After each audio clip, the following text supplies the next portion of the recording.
And what's today, my people? You know it is Don Tony Teflon. I'm back at you. Another one and a little bit late here. Sorry about that. This whole like little screen thing be messing you up, man. Be messing you up. Pluribus theories. You know how we do. We're here every week. We're here for you to talk about these theories for the season finale that's about to drop. Right, 518-290-0848 is the number to call in, and all that good stuff. Let me say what up to the people who are rocking with us and all that stuff, and always rock with us, right? Let's hide that for a second.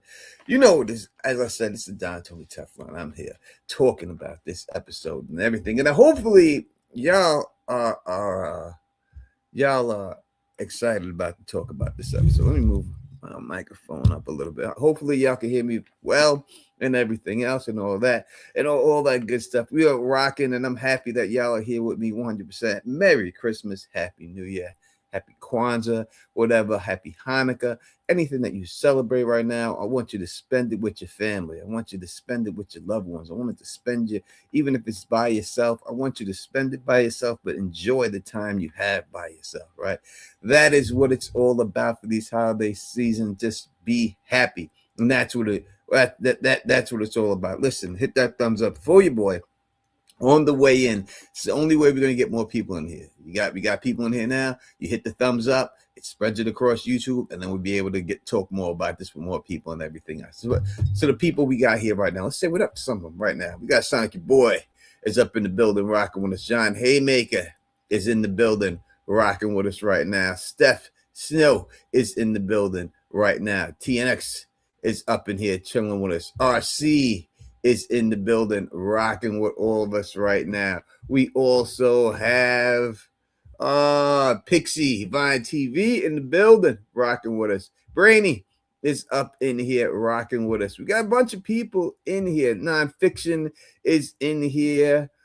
Drew is in the building rocking with us. We got a bunch of people here, right? A bunch of people. And listen, we do what we do on Teflon TV. We try to do better than anybody does it. So make sure you hit that thumbs up. Jason, no.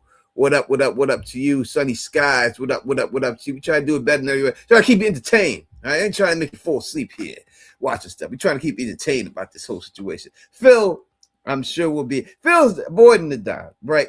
Y'all were here last week. Let's get into it. Y'all were here last week. You heard Phil. This is my boy. This is my motherfucker. That's my motherfucker. Phil, my motherfucker. Right? Love Phil. More than anyone on YouTube. Phil is my motherfucking guy. Right? Without a doubt.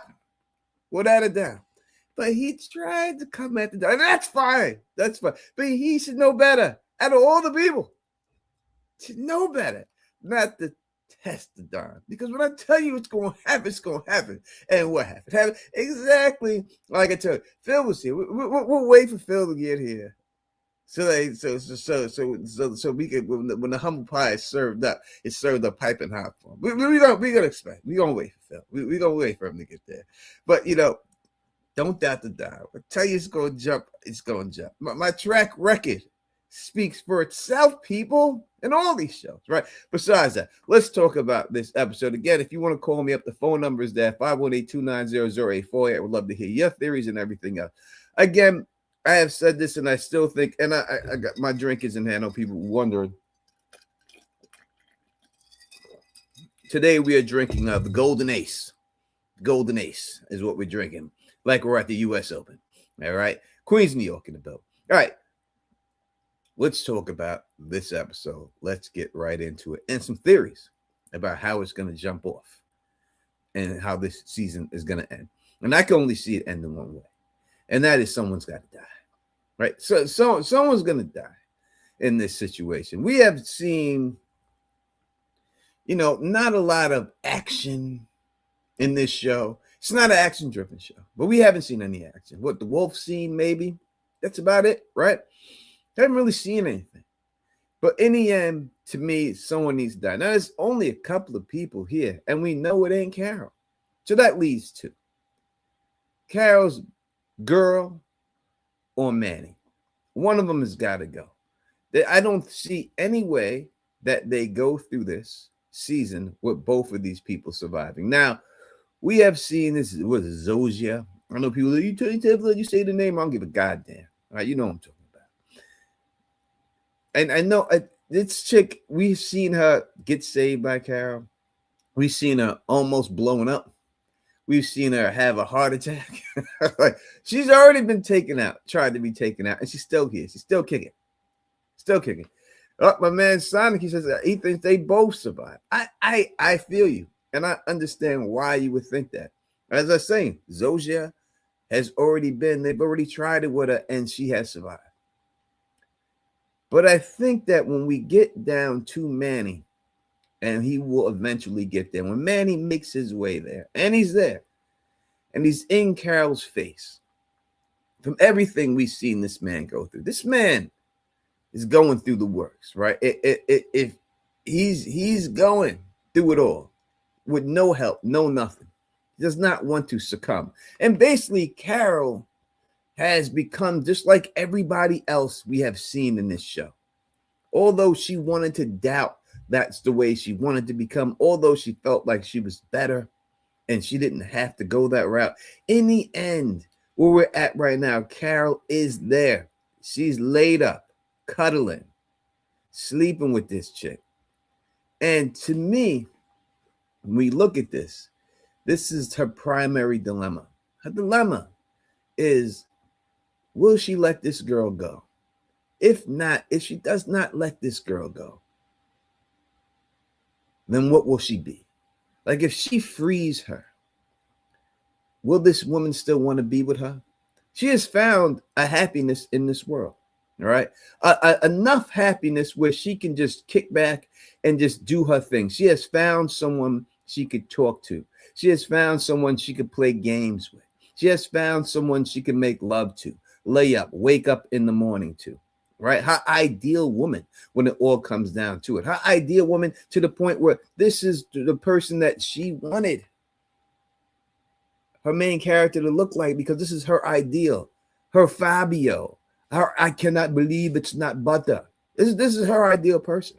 And she has that ideal person. But in the end, we don't know if this woman is a lesbian or bisexual. We don't know if that was part of her life. We do know that she's scarred up. She's scarred up. We see her scarred up. Her back is busted, right?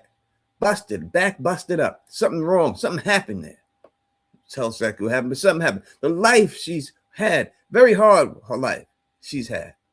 You can see it from what she came to. That immediately, the first thing the Hive said to her after she flew the plane and landed was like, you have to wash your ass. That was the first thing the Hive had to do. I didn't see other people up in there getting washed up like that. But they was like, listen, you got to wash your ass, sweetie. You're sexy, but you're dirty.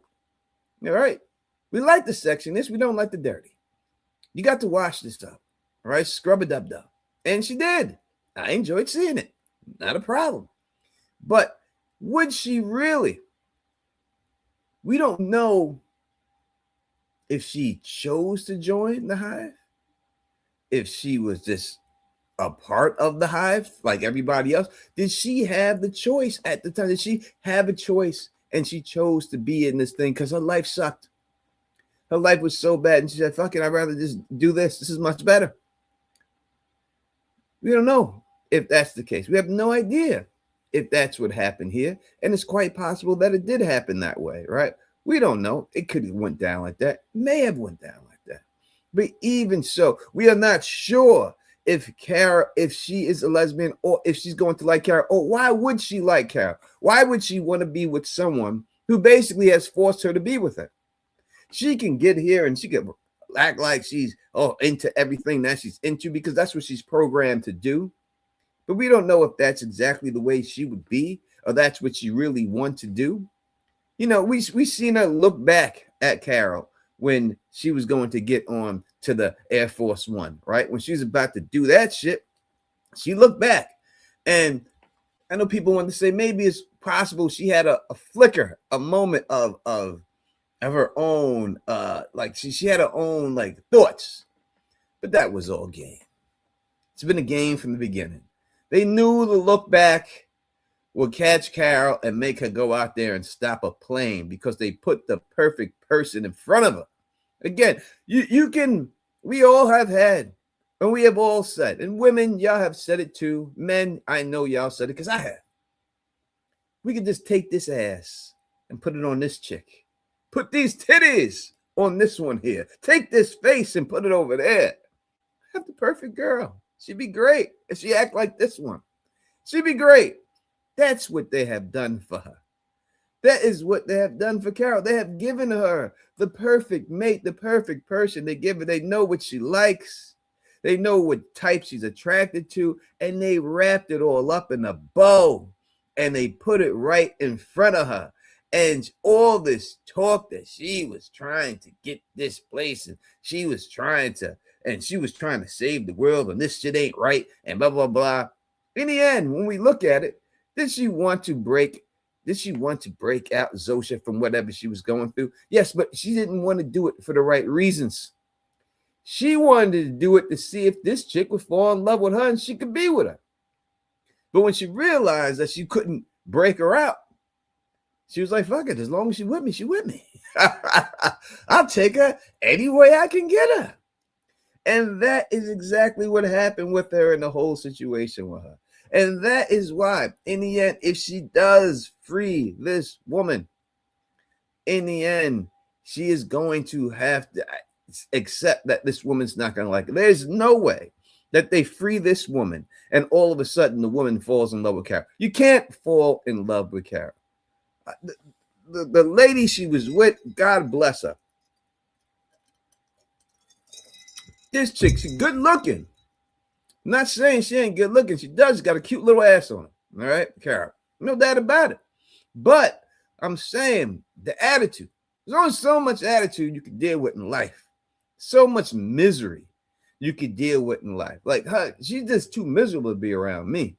If you had everything she had going for her, adoring fans and everything else and all this stuff, and she was still miserable. She looks back. That's why when she looks back at all these memories that she has, and she looks back at everything, she's just like, oh, this was special. Oh, this was special. But I bet you in the moment when she actually did those things, she didn't think they were that special. She just thought it was another day. But looking back, and I think that's what happens to a lot of people. Right? There's a lot of times I look back on life on things that were mundane. But now when I look back at them, I say, this is some of the best times of my life. Right? And I don't think you could ever know that until you actually been through it. I mean, there are some times when it's so obvious, like you're there and you're like, wow, this is one of the best days of my life. This is amazing.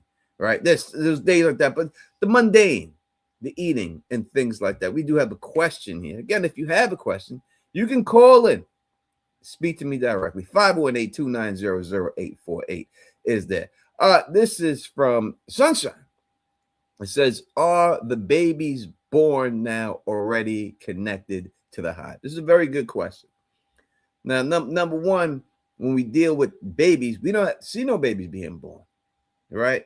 If this is in the DNA of them, right? If this is in DNA and this is in the DNA right off the bat, you would have to think that they adapt with this, that this is a part of them now. This is a part of our genetic makeup, that this is what they get born into if children get born. Are you there, Phil? Oh, yeah. And we did get one mention of that in this last episode of, she said something like in the last minute, X amount of people died and X amount of babies are born. So we do know the babies are being born. Before we go any further, Tony, I wasn't hiding. I straight up came out in the very, like almost the first second of my episode. And I said it. And let me do the official announcement here. Shut the fuck up, Pam.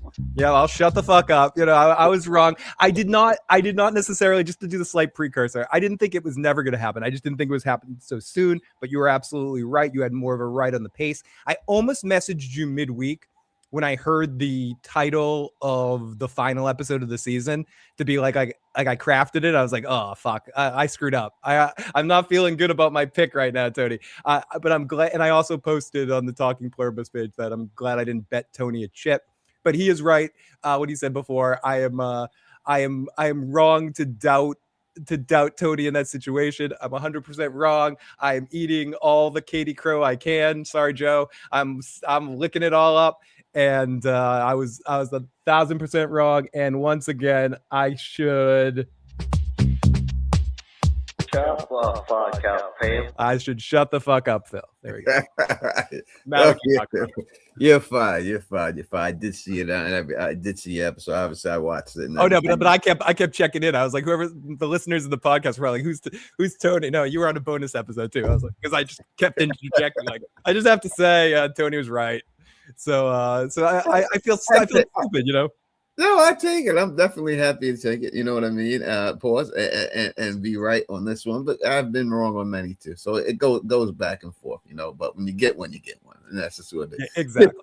It just seemed a little like from the seasons, the way it's going, you know, they're going to push this plot because I just don't think that there's any other plot point to push from what we've seen of her character, you know, and everything of her trying to act like she was happy alone, golfing and hitting the snow and hitting the obviously balls into the windows and doing all this, and that this is the only place she could turn because obviously she was just too lonely.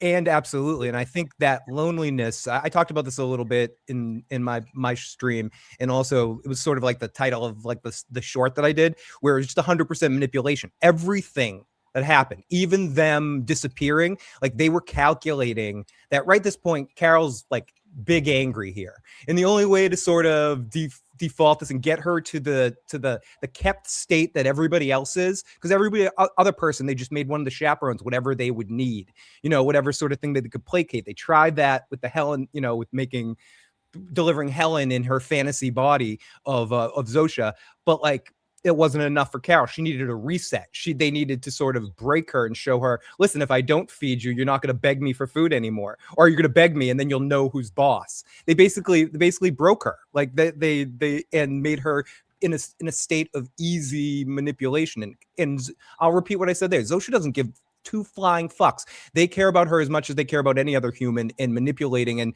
as we actually found out in this episode, all they care about is getting the energy to build their fucking antenna. Like now we know it's the fucking antenna. That's all she cares about. That's all they care about. She's no different than the dude on the Air Force One. They care about her as much as the chicks care about him there. Exactly. You know, and we've seen her go in that route because, you know, first we seen him with all the cars, and then she was like, what are you driving, a cop car? And she got rid of that fucking cop car really quick and got herself a nice fucking what she got, a Rolls Royce she's rolling around in. Rolls Royce. Yeah, she upgraded pretty quick there, you know what I mean? So you could see her turning into him, and I think that's what it is. It's just they're showing her version was a little bit slower than his. He was willing to accept it much faster, but eventually they got them to the same exact spot. And that's where Manny comes in. Is he going to be able to break her out of this situation? What do you think? Do you think that Manny is going to be able to get her back on track? I have a lot to say about this because I do think you're correct in a way that the fate of one of them is going to end up in jeopardy. A couple, like there's so much I want to talk about this. I'm glad we're doing this before the show, just so because there's a few predictions or thoughts. So with Manny, slight spoilers, not real spoilers. They released an image that showed them together in the same spot, and he didn't look too upset. Could Carol possibly lie about this? Like not tell him she's part of the hive and pretend that they're an actual real couple? She's saying I all the time. Zosha, she convinced Zosha to start saying I. Is he might not think she's part of the hive at first and then have an aha kind of moment with it, and then that's when the big tension kicks in. Mm-hmm. Also, you were talking about this in your video. Great video. If you haven't checked out Tony's video, pause on this and go watch the video and come back. Great breakdown, great theories in it. But ultimately, one question I asked is with the radio waves in the targeting them, and Carol sending out those waves. I've been asking this question since the beginning. Is Carol the only one that has that power, or could Manny do that too when he gets angry? Perhaps the season ends on him finding out what Zosha is, freaking out and getting into a fight with Carol back and forth, and then Zosha like dies in front of her by Manny's action, similar to what Carol did to someone earlier in the season. And then the season ends with Carol turning to try to join the Hive because she's like, I need to get back to that Helen energy again because it lives in there. But like almost the murder is not necessarily him doing it to rescue, or because I could see that happening too, Tony, what you were saying in the video, spoiler for Tony's video, like that he's trying to save her essentially and sees it as a big problem, that, you know, that not being true to yourself, and like you're saving humanity by stopping Zosha and taking Carol out of it, because she's an equal force to try to fight for the cure. But what if he does it by accident, by freaking out, and she just dies in front of Carol, and Carol has to deal with that sort of pain and then freaks out and kills him, or not kills him, attacks him, gets angry at him, and then that just simulates the further drama of their relationship. So I do think something's going to happen, but I'm not sure what, Tony. So those are some of my thoughts. It could go either way, and I would just say that, listen, I'm not convinced Manny's still not a part of the Hive. I know that they're showing us that he's not, and they're doing their best to show us that he's still Manny, right? That's what they would do if they were going to do a reveal like that, right? So if something happened, like you said, and then Zosha died, and then Carol just screamed at Manny, and then Manny all of a sudden gets wiped out, then we would know that he was part of the Hive and they sent him like that there, because it could go down with that. I'm still not convinced 100% that he's not part, that they didn't do something to him in the hospital, and they just using this whole as a ploy to make us, the viewers, think that he's still one of them, just to get to Carol even more. Something is going to have to, obviously she's the hero of the story. Something's got to get her to switch to go get back on track and everything. Because the bottom line is, it's a pretty easy story to fix this, to end this. You got in this season. Carol, they got to give you whatever you ask. Take me to the antenna. Give me a bomb. Blow an antenna up. It's a wrap. Show is over, right? But it still has to come to the point where they say no. They have to tell her no. The whole seasons, we can't lie. We got to say yes to everything. There has to be a point where the rubber hits the road and they say no. She could say no to him about something, and then time goes on, and then she's faced in a situation where she realizes that she's in the nexus, or she's in this situation where she can't, where they just both say no to her, or a big stopping point, or she finally sees the antenna and it all becomes real, and then she leaves Zosha to go find him, you know, meet up with him. I do think somehow the season ends up with them together, getting ready to conquer the world. I guess the other thought too, and I've heard people bring this up, and I don't know if I believe this, but it's worth mentioning, is Carol playing some long game? Is Carol using whatever she's doing to get information? She's realizing that by the initial situation wasn't emotional, but over the time, and seeing Manny will sort of bring it focus that she keeps Zosha close because it's better to keep your enemy close, and you have an in on influencing the whole Hive. I don't know. But I tend to think it's going to be more of a high drama situation where everything's just getting intense. But I have heard that put out there, Tony. What do you think about that? Could Carol be playing a long game? No, she's pussy whipped. I mean, that's what it is, and that's the bottom line. Again, we just talked about this a little bit. We've seen her progression go, where she was all about saving the world. She was all about her girlfriend. She was mourning every episode. She was missing everything. Everything she did was about that whole situation. And we've seen her transform from that. Again, you can starts with the car. You've seen her get another car. You've seen her get to the point where she was out there with her fireworks and she was celebrating every day, Independence Day, like she was independent. She was breaking the holes in the windows. She did all of that. They put all that out there to the end, to the point where she didn't care if a firework hit her in her face. So they went through that whole situation with her to get to where she's at right now, which she is broken. And for them to say, ha ha ha, I was playing this the whole time, would be poor storytelling. I could not see them doing. We do have a first call. This is from 330. Call from Eric. To accept, press 1. What's going on? You're rocking with the Don Tony Teflon and Phil the Issues guy. What's going on, Tony? What's up, Phil? It's Rebel Eric. Hey. What up, E? What's going on? Hey, man, you had a good point, bro. And you always say keep it simple, right? Mm-hmm.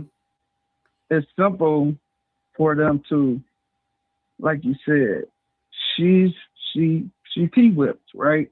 Mm-hmm. So she's not gonna when Manu comes, he's gonna be tripping. Mm-hmm. Or maybe they might start off like Phil said, they might be cool. She might lie. That was a good point. She might try to lie and say she ain't, but he gonna find out. He gonna flip out. He might want to try to kill her. She ain't gonna let that go, which is very simple because she in love with the person. But like you said, it's stacked on so many levels because you not really in love with Zosa. You in love with this high Zosa. She not even, like you said, she could be married. Mm-hmm. She might not even be gay or any of that. So Carol got to think about that because, this could drag on for seasons because at some point Carol gonna have to let her go. I agree. Listen, it in the end, if I had to pick one of them that's gonna die, I would say it's gonna be Manny. That Carol kills Manny. I think if I had to pick one and put my money on it, my money would be on that Carol kills Manny.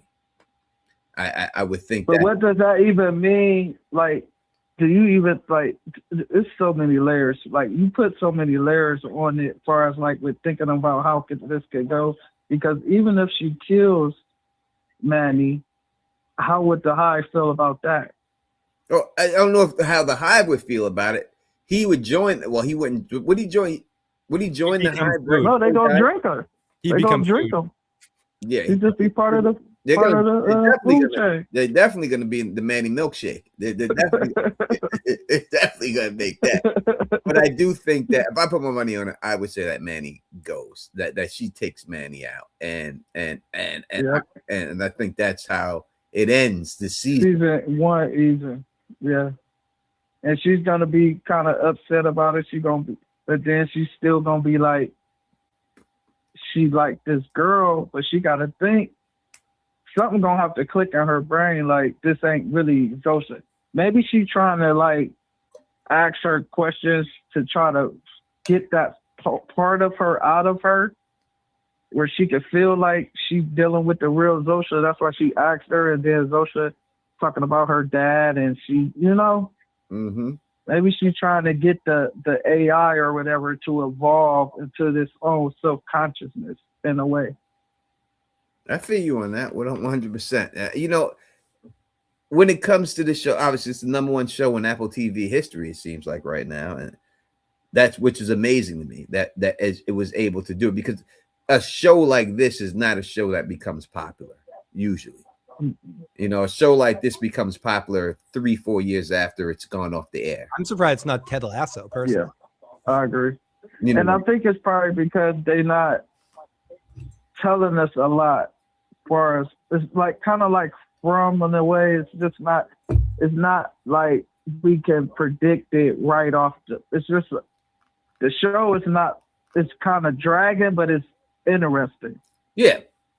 It just wants you just waiting to see what happens, because I think at this point you're fully vested, so you're going to keep going with it. You know what I mean? And I think that's where we're at with this show.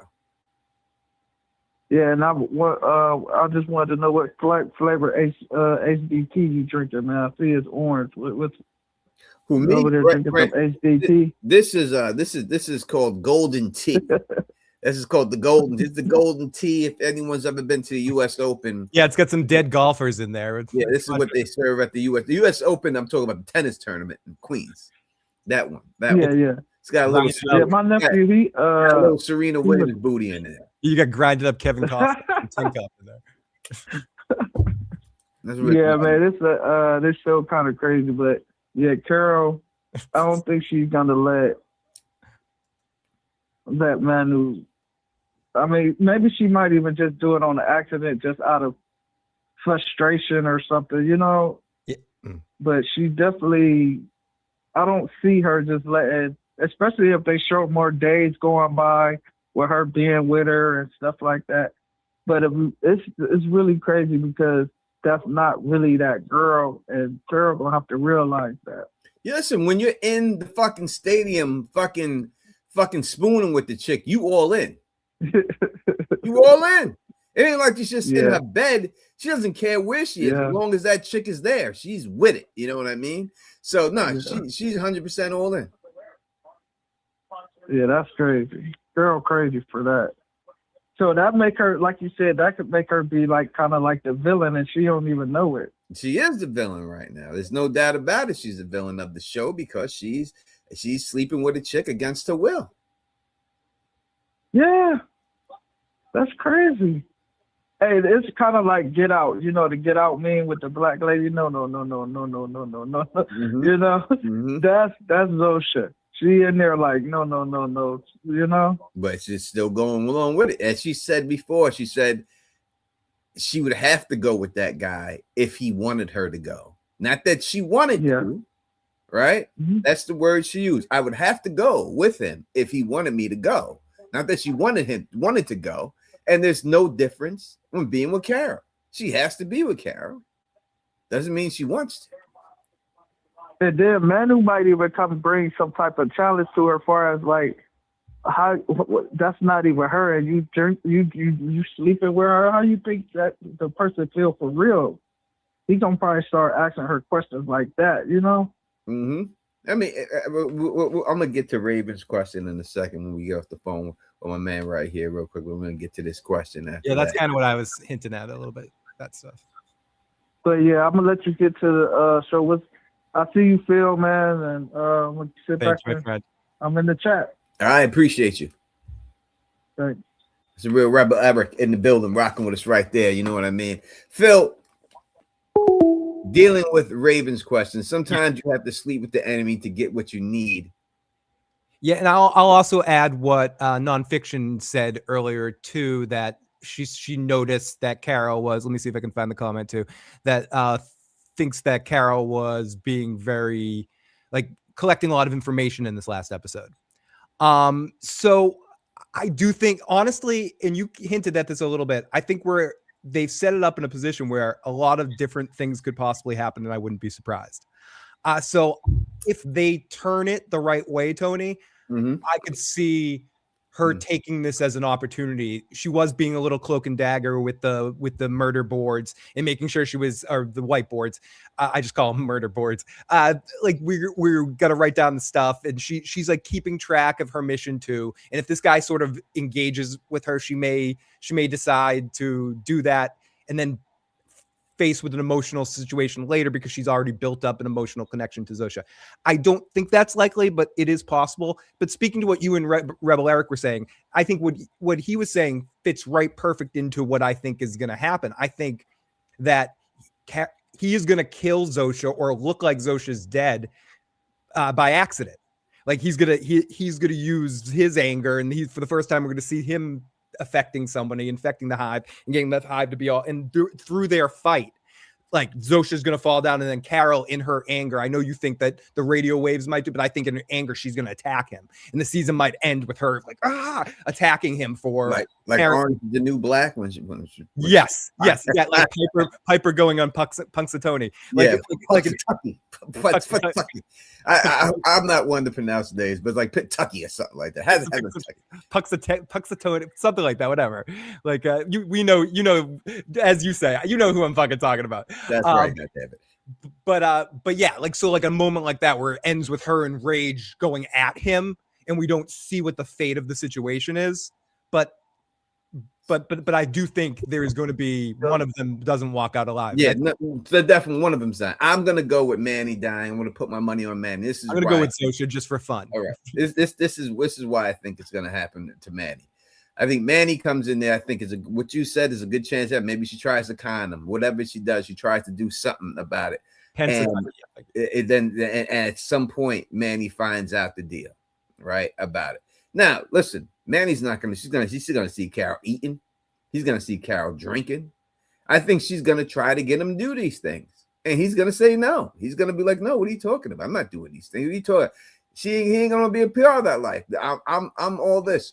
And I think the shift and how we get the shift is that somehow whether Manny's trying to kill Zosha and Carol attacks him and kills Manny, but somehow Carol kills Manny.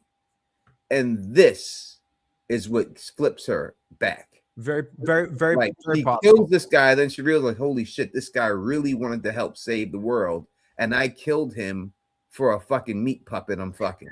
And I think that is when it switches for her, and that gets her back on track. But I think Manny's death is that sacrifice. The other thing that could possibly bring Carol back, and it's not something that it's easy to forget that these things are happening, but it could absolutely be something that happens that could drive Carol away from them. If she gets this information and the Hive is going to give her this information, or maybe Air Force One guy, I always call him DiBiase because of the $1 Million Man, Ted DiBiase, or whatever his name is, might tell her when it happens. If somebody one of the other 13 tries to convert to the Hive, do the operation, and they die doing it, so finding that information out, like, oh my God, they murdered somebody, might drive Carol to be like, Zosha's not Zosha. That this is all, they're eating people and now they're trying to convert us and murdering us and putting us into food too. It might all come together for her, and she might get the ick in a big sort of way, and then go with Manny and sort of get planning and plotting to do something through Zosha in the end.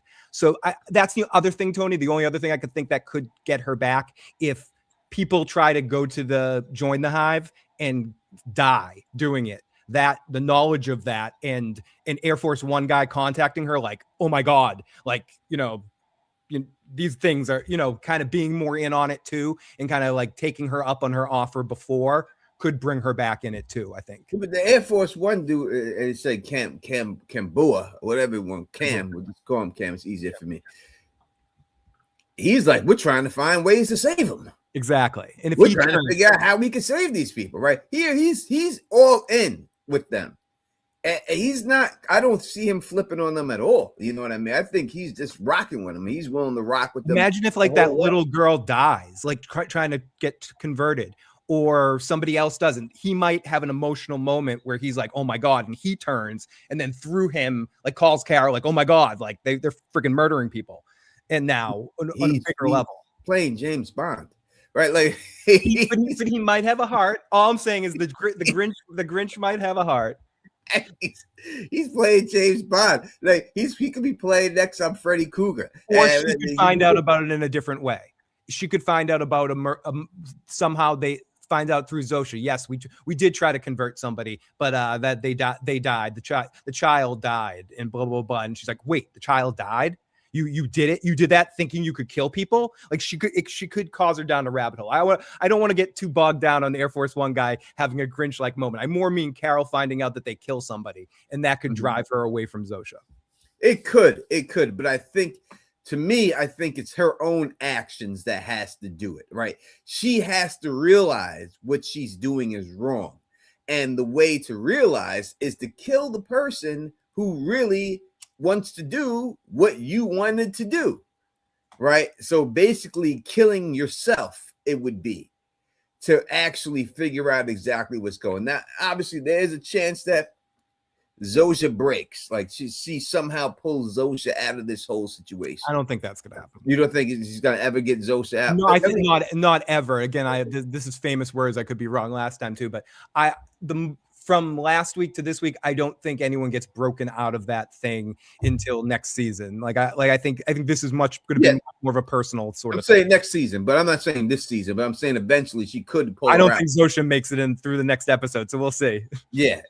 I mean, it's a good chance she doesn't. It's a good chance one of them's going to die, or both. Chance. They both could. The episode could end, Tony, with apparently both of them dead, and we don't know the fate of either. And Carol standing there alone, and then running to the house. Running to the Hive, being like, join me. I want to join. Get me the fuck out. Like, I don't want to be alone. And then it's all over, right? No, what if it doesn't work? What if they do the operation and it doesn't work on her? Yeah, I never thought about that. They tried to do the operation. It doesn't work. That would even be more. That would make it even worse for her. And she's like, I fucking did the thing and I can't even join the fucking Hive. I just don't know why is she so important to join? Like, they have everybody else. What do you need? Your manpower is devoted to just building this antenna. I think that's just a biological imperative that they have, that it's like a Pokemon thing. They just have to catch them all. I think they have this. This is just my personal opinion. I could be wrong. I think all 13 have the same importance level to them, and it's all about like converting all of them because they have to get all the baseball cards. They have to collect all their garbage pail kids, Tony. They don't want to miss out on Atom Bomb. They gotta get this one and this one and this one, and they don't get why the thing. One thing that just popped in my head, and I want to say it before it goes by, because a commenter on the podcast or the video said this. All the talk about Kepler-2, and if that's the home world where the signal came from, it might also just be the last antenna location. It might not actually be the initial thing. That's not something I thought about, but someone said that, and I think that was smart. Like, it might just be that was the last place that they conquered, or that the thing conquered. And they've been here, last place Kepler-2. And then that would beam from Kepler-2 to somewhere else, and blah, blah, blah. That's exactly like the spot. It doesn't mean that they actually are derived, that they come from Kepler-2. They've been doing this, from what they said. This is not the first planet they've done this to. Yeah, this isn't their first rodeo. You know, they've been through this before, but they've never been defeated because they've never dealt with a fucking Kara. And we don't know what other species that they have dealt with in these other planets. You know, or these planets have humanoids, or what they look like, or anything else like that. So we don't know how their mental acuity is. They could be going to planets that haven't evolved yet, and there's nothing but Neanderthals there, right? So we have no idea how it's gone down with them and everything else and all that good stuff. What up, J-Man? What's going on? My man Sleek is in the building and everything else. And we got Point. What does this say? Pontos? Fat Tom Press. I think. Yeah, he says Phil's only looking forward to the Night of the Seven Realms. Yeah, we look forward to it. I look forward to I can't wait to cover it. We'll see how it goes. Can I say one thing about that, Tony? Like, I'm looking forward to it, but I just saw the episode. Like, I thought when people were saying it was 6 episodes and like 30-minute episodes, I thought they were joking. It actually is. It's like 30 and 40-minute episodes, just 6 episodes. I'm excited, but they better not waste a fucking second. They have no reason to. It all better work, and that's just the bottom line. 6 episodes, Tony, and 30-minute episodes. It's ridiculous. It's ridiculous. It'll be on Netflix soon, and then don't worry about it. A couple of years, like you get what you get. You don't get upset. It's like I feel like it'll be on Netflix soon. Don't worry. I feel like I'm like, what is that? Do you want more? You want? Was that like Oliver or something? You want more, you little bastard? You're not getting more. 100%. Most of them are like 40 minutes, but there are some that are 30 minutes. You can find it right now, Sonic, if you look. Like they released like the episode lengths and the and how many, like the dates and all that sort of stuff. Most of them are like 35, but there's a few that are like 31, 32 and shit like that. But there's a couple that's 40, I guess. Yeah, please. It's a wrap. We'll see how it goes. We'll see how it plays out and everything. So Duncan the Toll and everything else and all that good. We got From to look forward to. At least we'll have From, and that's the bottom line. That's the next big one up for us and stuff when it's all said and done. But yeah, I just think people say it seems like reminds me of a 3-body problem. It does. But obviously we have the easy solution. Here's a hand grenade. Show me where the antenna is. Blow up the antenna. That's it. Anyone gets in your way, you just scream at them. Everybody drops dead. You throw the bomb, and that's the end of that plan. That can't happen, right? So what prevents that from happening? If she gets Manny, it's over. The show is over, right? And that's why I think he has to die, because if she gets Manny and her and Manny get on board, this guy is willing to walk. He'll walk to wherever it is. And Kara be like, we ain't walking. We just gonna fly over there. Don't worry about it. I got you. Knock him out like fucking like B.A. Baracus. Put him in a plane real quick. Yeah, he's like Mike. He's like Mike from Breaking Bad. He just gets shit done. That's it. Go down there, get it done, and the show is over. That's why I think she has to die. That's why I think he has to die, because it would just be too easy. It has to get to the point where Carol becomes Manny. We have to get to a point where she's eating the dog food, where she's doing the trek, where there's nothing they could give her to make her do it. And then you have a survival film, right?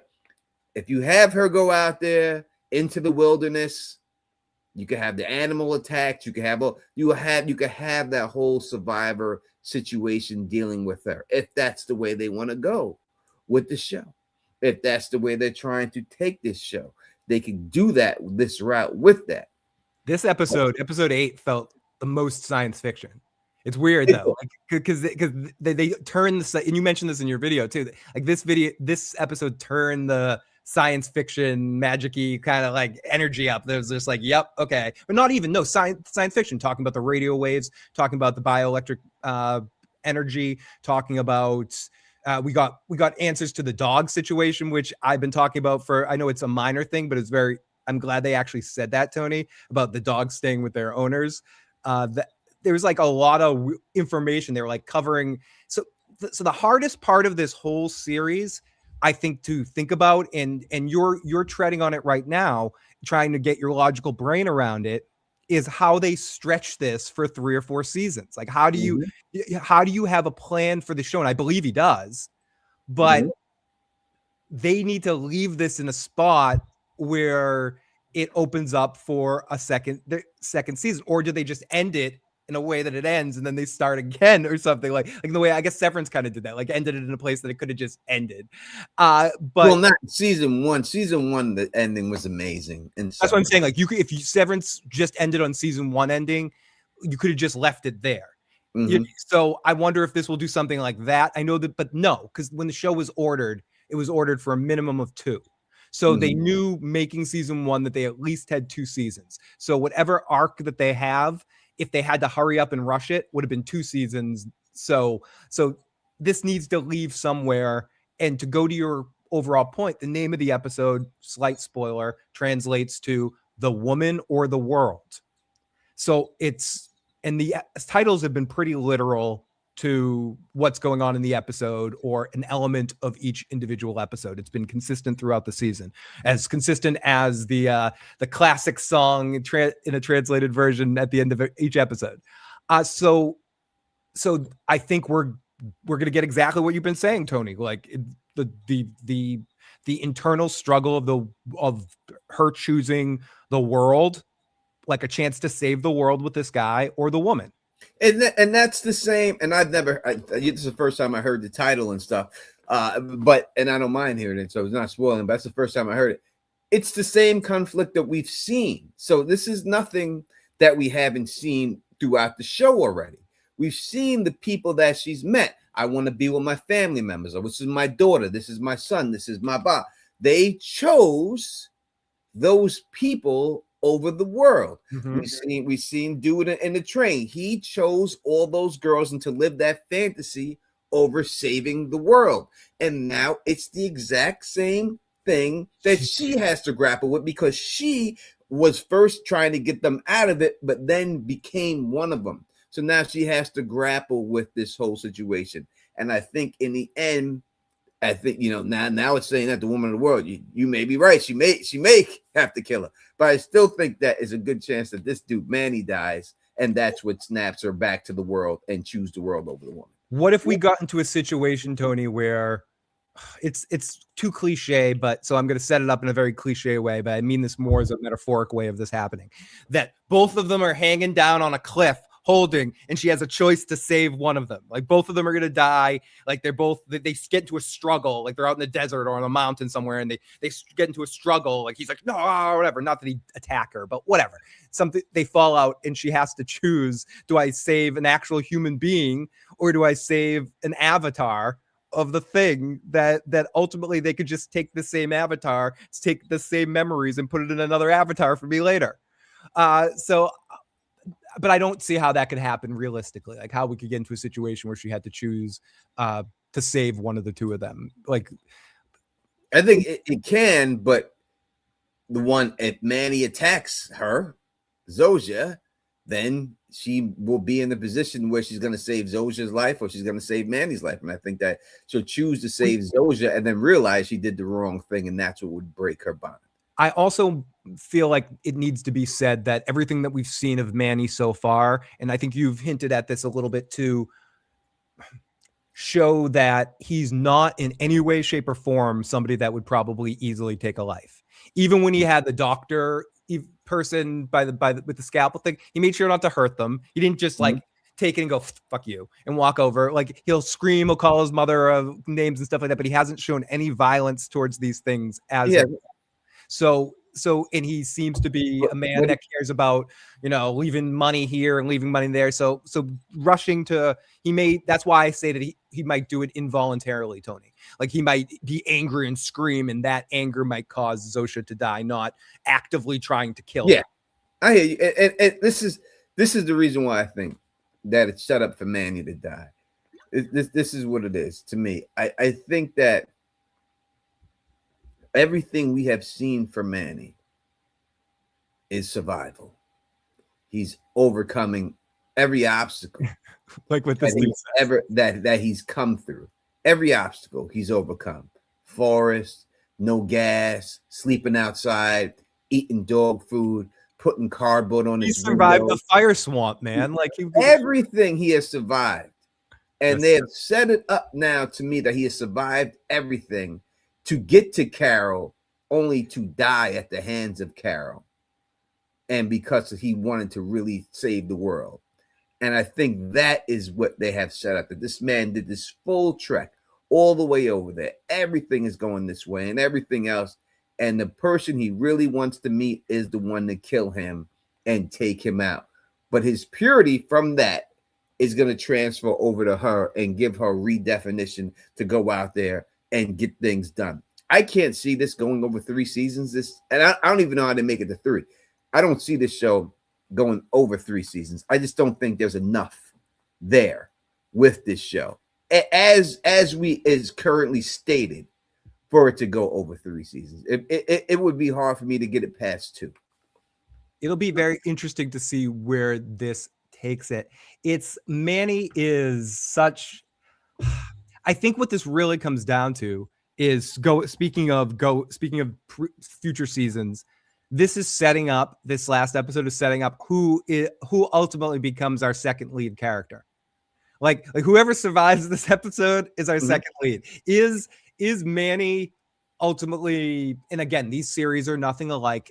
I only mean it in the split focus elements or the elements of the characters. Is he the Mike to Jimmy, to Kim, to Carol's Jimmy?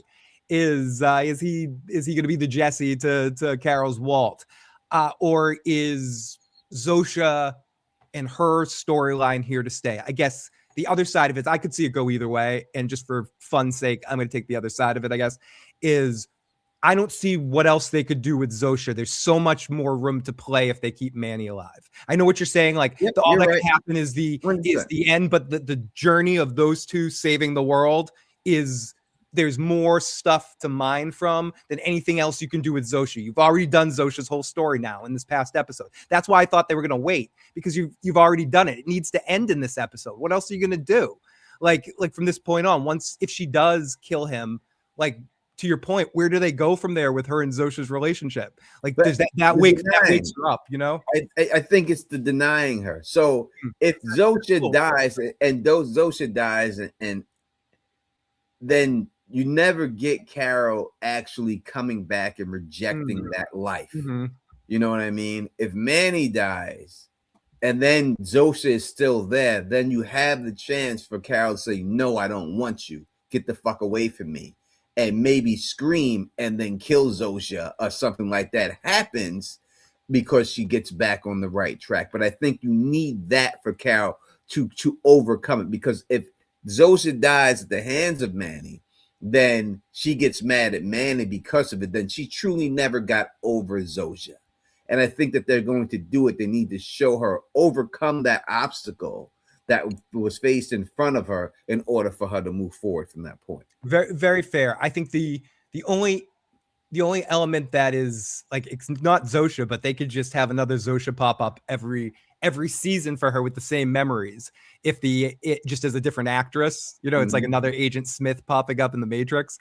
And so honestly, I could see it go either way. You make a great case. I don't see anything I could, there's no lies of what you said, but I also could see them go in the other direction and feel like this is the end of her storyline and process that scream in the moment in this episode. We see that exactly kind of what you said in this episode with her freaking out and getting angry at Manny, and maybe indirectly she's the one that kills Zosha.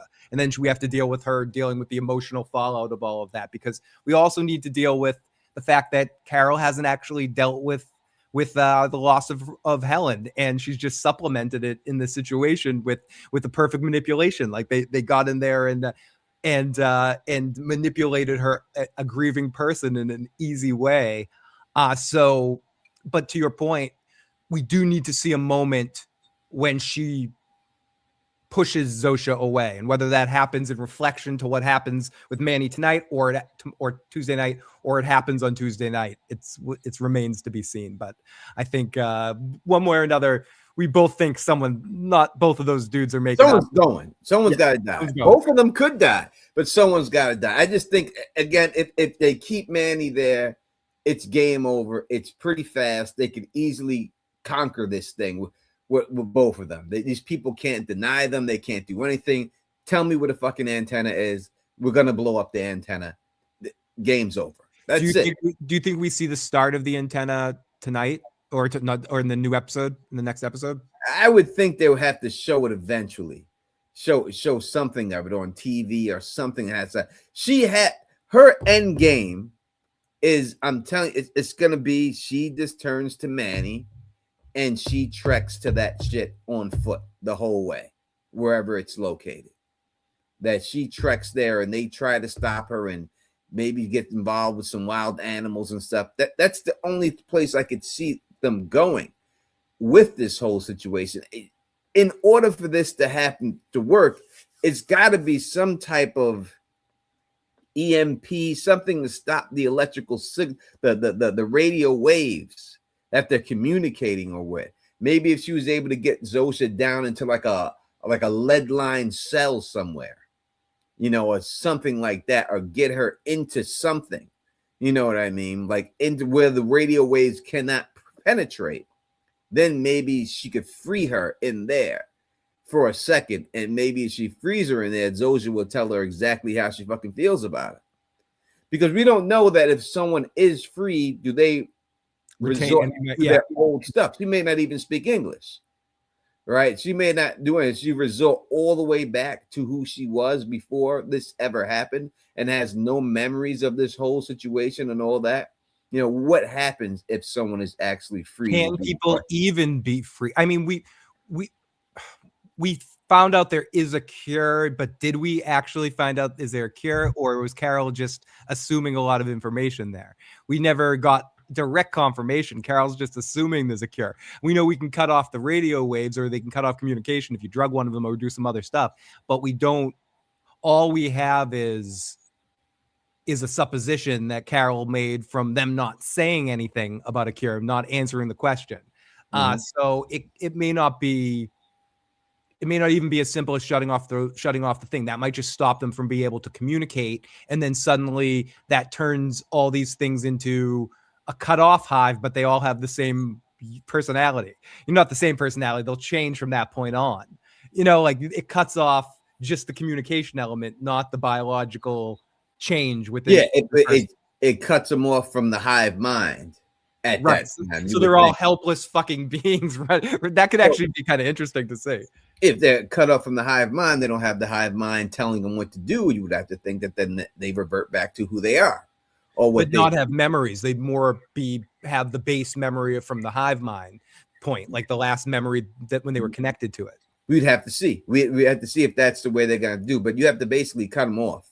You have to get her out of there. You have to get them out of that situation of communication, constant communication with the hive mind. That's the first step. So she has to figure out exactly how to do that. Now, if you could do some type of EMP blast or something like that, because they're saying that this is coming from the electromagnetic field of the people and stuff, you have to be able to cut that off. So if you got maybe this antenna in the end, they learn the cure, and instead of sending out how it ends, the virus, they send out the cure. You've said something a couple of times that have triggered a thought, because we talked about this before. More than anything now, hearing the radio waves and some of the stuff makes me believe that there's bunkers somewhere in mountains in Colorado where there's some fucking people that aren't tapped into this. They've been hiding in the moment they sniffed something on the CB radio that some alien shit was going on. They went to go hide in the mountains, Tony, and they weren't available for the aerosol. They were drinking the water that they had prepared in those little, like for 10 years worth of water. The survivalists, they exist. They're real. There's gonna be some other people alive out there in the New Mexico desert, Tony, right? I would think there is, and there would have to be. Like there have to be someone in some type of bomb shelter, some type of bunker, living off their rations, drinking their water. And because it's underground, most of these bunkers, they probably are not affected by the waves. Yeah, it's only been 60 days, Tony, from what we saw in what was 60, the most recent one that we saw with Carol. So say it again. It's only been 60 days. Yeah, it hasn't been long. And they're going on the records of the people that they're able to get, but they wouldn't know all of the bunker people or how to address the bunker people. They could probably be out there waving, trying to get them to come out. But the people may be those preppers ain't playing. Anyone want to kiss? Anyone want to kiss? Yeah, they may just be up in there. Fancy says, "Do you have a theory on what it thinks the whole thing could be?" I don't understand. What is he saying here, Phil? On what it thinks? What the whole thing could be? Maybe what their ultimate goal is. I think is what he's asking, which would be it's definitely alien-ish. It came from outer space, so it's from alien-ish. So we know that it didn't come from this planet and get projected out. An ocean species. Yeah, we got a little information in this episode, Tony. Like the ocean species alien, possibly that came from underwater, was the initial species. The last planet, or maybe the initial planet, was this Kepler-2 thing, and maybe that their buildings. The imperative was to build these towers on all these planets to create a net, like some sort of net that had the full control and and using this virus to take over all life on every planet in the universe eventually, like a long-term infinity goal of that, of replicating and on each one, like you said, we were talking earlier, you build it, you send out the signal, and then the planet doesn't matter anymore. That then you just let the life die out. And they forgot to mention that in the whole thing about we're going to die out in 10 years. That's probably plenty of time to build the antenna. And they don't care if they die out in 10 years because that's not the point of their existence. Their existence is to send out that signal again. So once they do that, they can all mass jump into the Grand Canyon. They don't give a shit. Like at that point, it's just, you know what I mean? It's just. Yeah. So let's put it like this too. Like they may not die. Right. So if they get the antenna built and the antenna goes to another species, does all their consciousness get ported to the new hive mind? Is the hive mind strictly based on this planet, or once they connect the antenna, can they get transported to the other hive mind too? And then it has both species in there. So when the Borg takes over, because you're the Borg expert, it's not just the one species, it's every species they ever conquered, right? Yeah, the Borg thing is they're taking the best parts of the planet or the alien species that they're going after, and they take their things and make it their own. It's like the superhero that's like copying your power. I'll take your power. Oh, like Siler or Peter on Heroes. Like I'll take your. That's a good power. I'll take it. I'll add it onto here. The question I have, Tony, is the species that they're doing this to, this particular hive. Is the hive irrelevant to the main objective of what sent the signal out in the first place? Is the point of this all for the energy driven by the net that they form from all these towers? So they just sent this, the hive thing is just this easy way to control a population and has nothing to do with like the real enemy, not real enemy, but the foundational force of this is using it for the energy driven by the net. But the tower net, they don't give a shit about the high thing. That was more of like giving them like giving the race a finger trap. So they get stuck in it and they can't, and they just work as an organized force to build the thing that they need. And then it's just like, we don't care. So it could just be a weapon, Tony, like the virus itself. It could easily be a weapon, or it could be the main people who are behind this, gathering the knowledge and passing it on. Absolutely, and every species that it is. I have the knowledge of these human beings here. I have the knowledge from this planet here. I have the knowledge of that, and then we are the ones gathering all the knowledge from them, and then using that for our advantage in some type of way. It has to be more than just, they're not trying to spread happiness, they're not trying to do this. It has to be something benefiting someone somewhere. And I know Vince Gilligan said we may never see aliens. You know, he's not sure yet. He says in his interview, he's not sure how he's going to go with it. He said he may never see them, you know, but they're there. But he said we may never see them. So, but it has to be something that's going on there and everything else. What's this Peter Griffin saying right here? Didn't they say they got the bunker preppers submarine people first and later turned everyone? Is that what they were doing when they said in the first month? I remember, I have to go back and watch. I remember them saying we were doing it for like a month ahead of time with no problems, and then the military found out and we had to amp up the process. I don't remember that, Peter. They very easily could. I'll have to go back on my rewatch and see if they did say that. If they did, then that would be a smart plan to go after those. How do you get the submarine people? I don't know how you would get the submarine people. Like how do you get those people? How do you get them? You control some octopus? How do you get the people, the submariner people? What are you going to do? You can have them, their commanding officer say, come back to port, come back to this. They come back and then they start kissing everybody and stuff. You know what I mean? And that's what it is. Surely, yeah, they're sailors. You know, they get some. They pick up some shore leave situation. I guess you have to come to the surface eventually, but they would not. Every sub comes up every 60 days. You got to say my there's brother was in a nuclear sub, and for like a year probably. He would stay down there. I think he said it was always at least no less than 9 months before they hit the surface. Not even docked, just came up to the surface. They stayed under the water for straight 9 months, then maybe they came to the surface, then another 9. But that's the way it was when he was down in there. You know, there's no surfacing in those subs. You're down there. And he used to tell me all the time that the only thing he could do to pass the time was roller skate.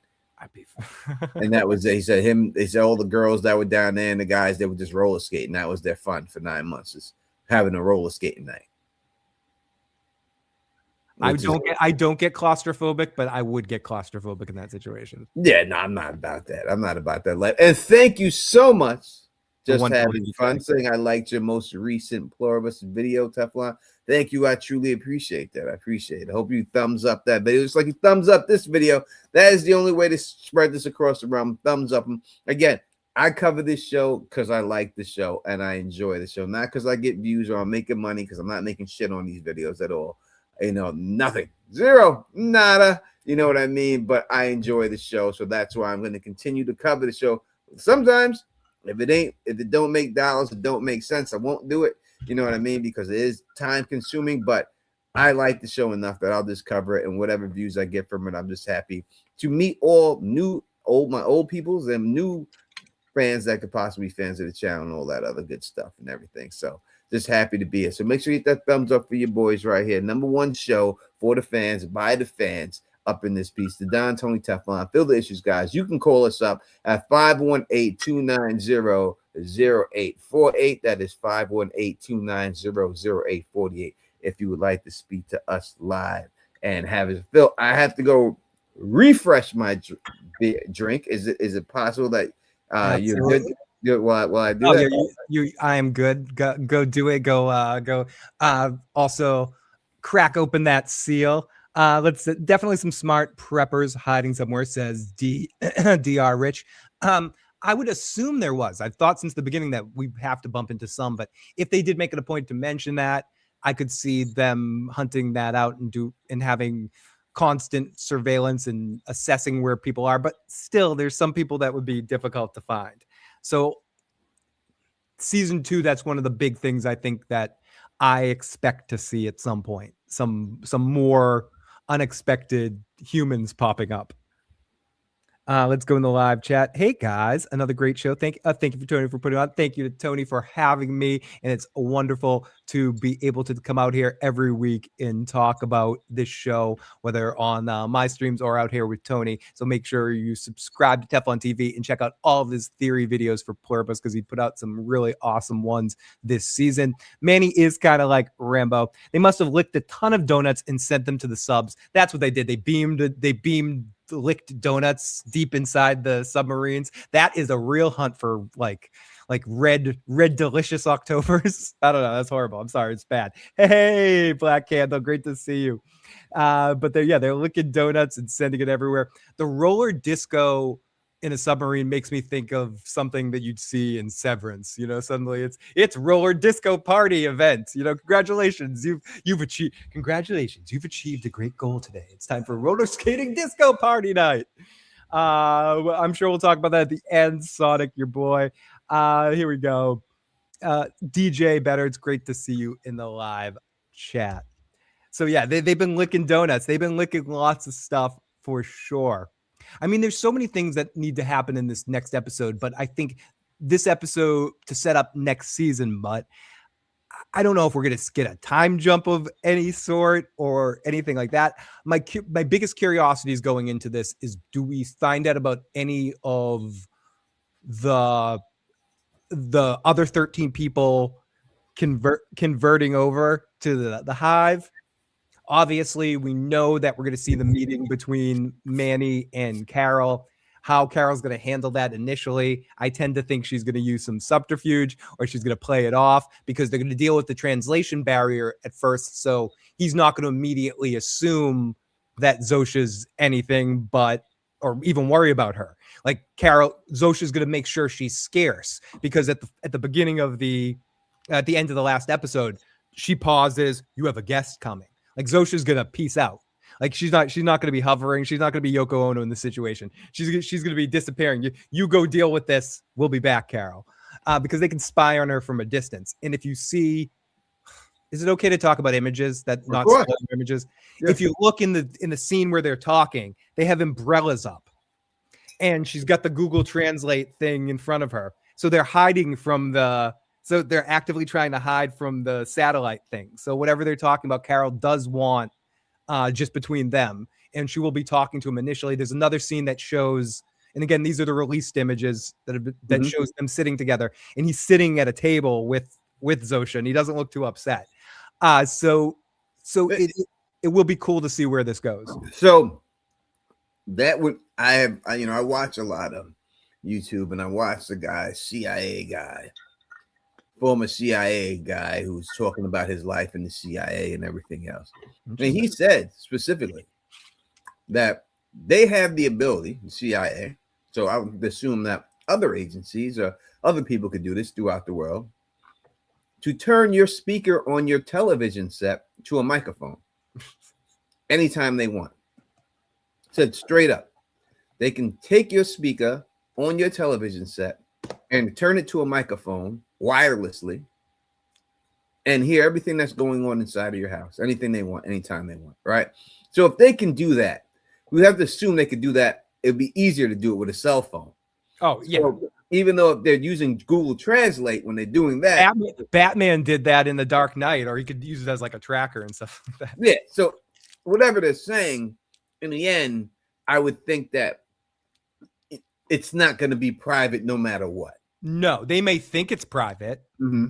You know, they may think that they're being clever. Like when head coaches on the sideline go like this, like come on, dude.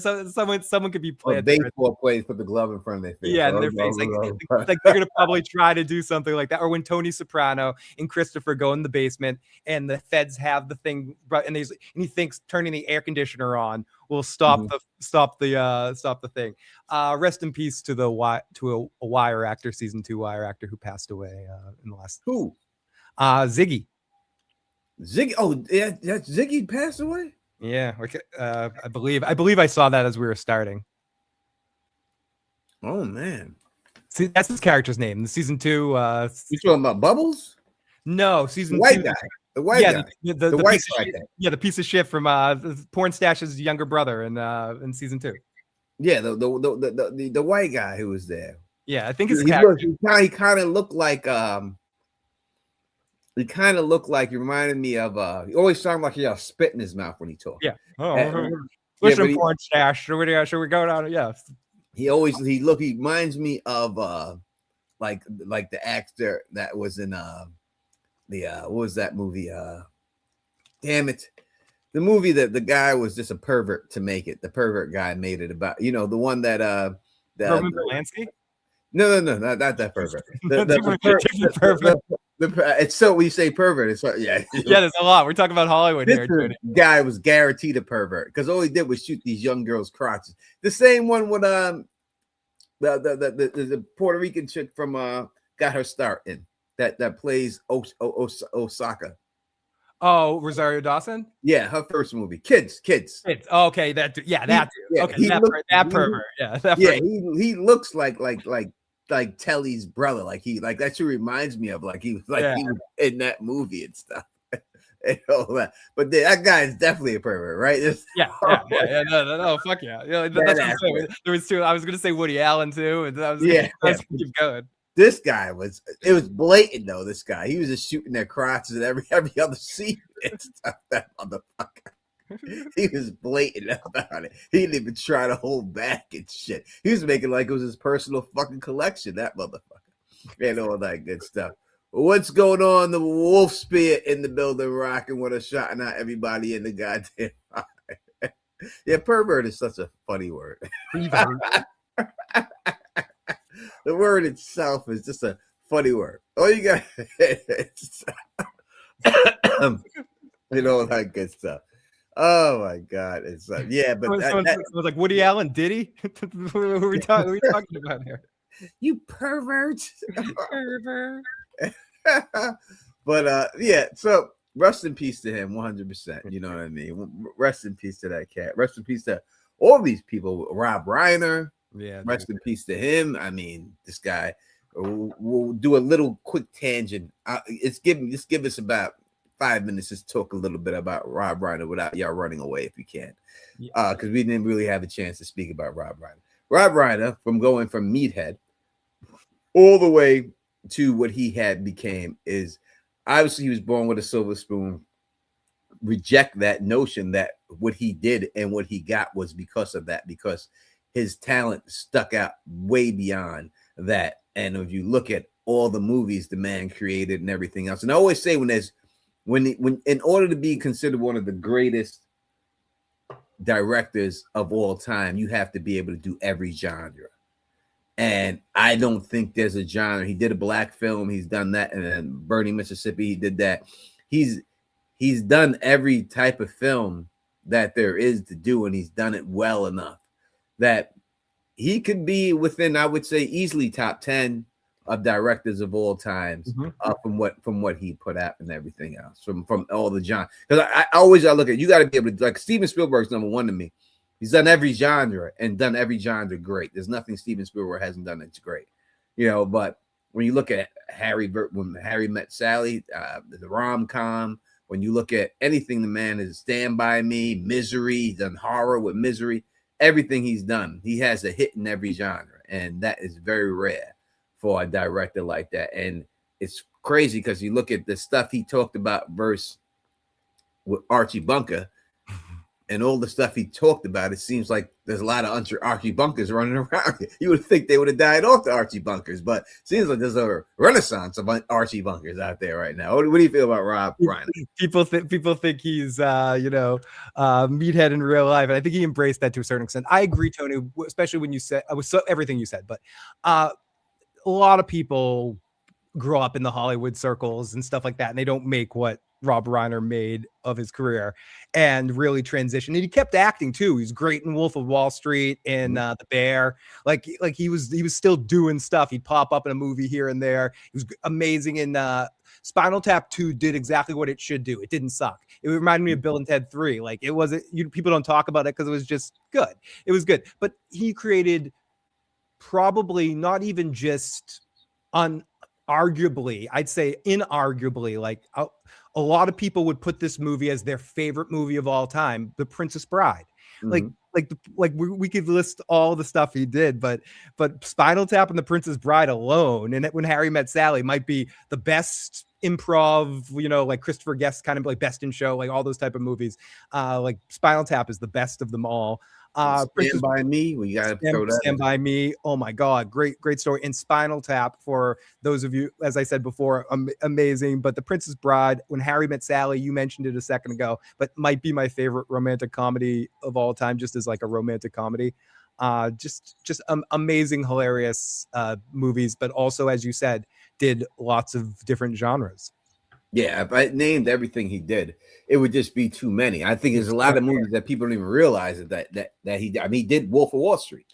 I'm gonna say he directed that movie. That's his movie. No. That's Scorsese, isn't? Was it Scorsese? No, he was Wolf of Wall Street.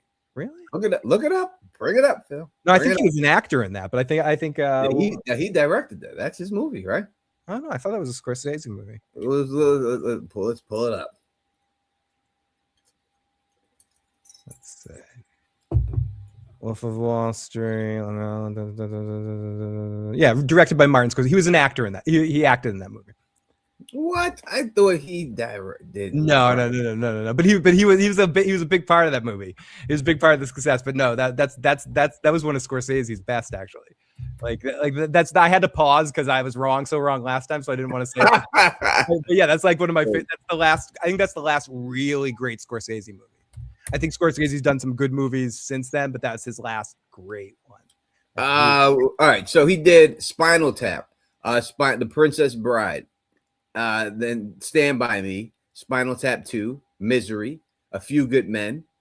Oh, I forgot he did A Few Good Men. Oh my god. When Harry Met Sally, Being Charlie, which is about the kid who actually killed him. And So It Goes, The Bucket List. The Bucket List was kind of funny. Was that with Morgan Freeman and and Jack Nicholson? Jack Nicholson. That's pretty funny. The American President, Ghost of Mississippi, The Story of Us, Shock and Awe, Rumor Has It. Was it Albert Brooks, I Am Your Child, Spinal Tap, The Final Tour, Stand By Me. I think it's going over other stuff. It's going like the video game, like so the Stand By Me video game he like directed or something. Yeah, he did all that. But yeah, no, listen, I guess he's just in it. But yeah, listen, A Few Good Men, amazing movie. I mean, so he has a great catalog of movies that he did. Yeah, he's just a quality filmmaker, and really did so much. Him and Richie Cunningham there have like to me some of the most amazing. Ron Howard. Ron Howard, because Ron Howard similar, like made it young, became a director, and then still pops up in acting once in a while. but yeah. So rest in peace to all these amazing performers. 100%. It's tragic. Rest in peace to his wife. Let's not overlook the fact that his wife did pass away, and that's I know sometimes that happens, but his wife did pass away, and just to pass away at the hands of it's just child you made is just it's inconceivable.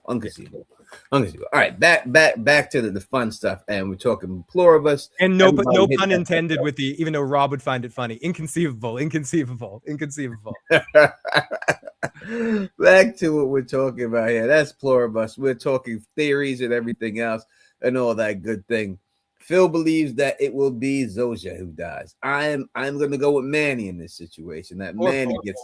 I hope one of them could go. Yeah, I think one of them has. So one of them has to die, right? We're on that. That both of them don't make it out this season. Or the appearance of them dying needs to happen. I could see I don't know. Vince isn't one to pull his punches like that, but I could see. The only thing that stops me from thinking Zosha is going to die, because you were hinting at it earlier before I got on, and it's absolutely true. Part of Zosha's story this season is kind of like Kenny, right? Like, how many times is she going to almost die? I mean, I know Kenny actually dies, but she almost got blown up by a grenade. Carol yelled at her. She drugged her. God, that's amazing. We have 10 gifted memberships, man. Yeah. Thank you so much. This is RJ. R. Jonesy gave it to us. Thank you so much, man. I mean, we really appreciate it. We don't get paid on this shit. So that means the world to us. That so much. I know if we could actually, if anyone who has been gifted a membership, please say thank you to them, so we can know that you were the ones who were gifted the membership and everything, because I can't see it from here. I got the names. We got Jacob, we got Carlos, we got Doc Kaiju, we got Pika, we got Joseph Parker, we got Donnie, we got Unit 75, and we got Jim W. Thank you so much. Oh, and Nonfiction, and Christine Jellybean. Hey, Christine Jellybean. Christine Jellybean ain't been in the chat, but she's here. But usually she's in the chat, but she's not in the chat for whatever reason. Christine Jellybean and Doc Kaiju is usually in the chat, and we haven't seen him in the chat and everything. But yeah, thank you so much. We really appreciate it, my brother. That really means the world to us, and everything else. And all that is Christine Jellybean. She's usually up in there. Congratulations to everyone who got a membership. Yeah, use all those emojis and everything else. Really appreciate that. That not that it makes it all worthwhile, because we love being out here anyway, but it really does. It just makes you feel appreciated. You know what I mean? You know what I'm saying, Phil, right? It just makes you feel appreciated. It really does. Yeah. So It's really, never expected, but always appreciated. yeah, it makes you feel appreciated for what we do out here. So yeah, I believe, again, when I look at the stories that they have put out, and I'm somewhat of a writer, somewhat, and the way I see, how many books do you have? Come on, just somewhat of a yeah, I would say I'm somewhat of a writer, but from what I see, you have set Manny up as this guy who has done this impossible trek to get there. You set her up that she has almost died 1,000 times. I just think that it's just more that the guy went through all this to get to her to save the world, that he dies at her hands, or something about it dies, or Zosha kills him on the low, where then we can see the evilness of the hive. You know what I mean? The hive has to break from what we've seen. We have to see them at some point become evil like that. So if Zosha pushes him off a cliff when no one's looking and they say he slips, then you could get that. You know what I'm saying? Yeah. Like, we have to get, the mask has to come off a little bit here. And that's so I think he has to be the one to go in order for that to happen. It has to be him. It just killing her, I don't think would be enough. And that's why I think it has to be her. And again, I think we need to see Carol reject her in order to become the Tomb Raider Lara Croft and go out there in the world. And the fact that he did it would give her confidence that she could do it. You know, because she's seen how he made it and he was able to pull it off. And she's like, fuck this, I can do it too, and go in his name. You know what I'm saying? I mean, in a way, I could definitely see that happening. But in some ways, he didn't make it without their help. You know, he failed too. Like he died in the fire swamp. But you would have been gone. Yeah, he was definitely gone. He was definitely gone. There's no doubt. I tend to agree with you, Tony, and I think we're on two sides of the same coin on how we think this is going to go. So what I want to do for a second here is put our tinfoil hats on, play the writer's game here, and what are some things that could be completely surprising to us? And what thing could you see in this finale, from a good or a bad standpoint, that would completely surprise you? Surprise me. Like they all decide to live together. Her and him decide to join the hive. Like I'm trying to think, like that would be surprising. If they did that, then the show's over. That would be 100% right. Not that, but I guess what I'm saying is, we might take one on the chin here if the writers are a weird step above, in a different place. Breaking Bad and Better Call Saul had a history of, in these moments, giving you something that no matter how much you play this game, it's harder to anticipate. I don't know if this show is going to replicate that, because to your point, on our point tonight, they've put themselves to a place where only two things kind of make sense right now. Yeah. That makes me think that something completely fucking different is going to happen.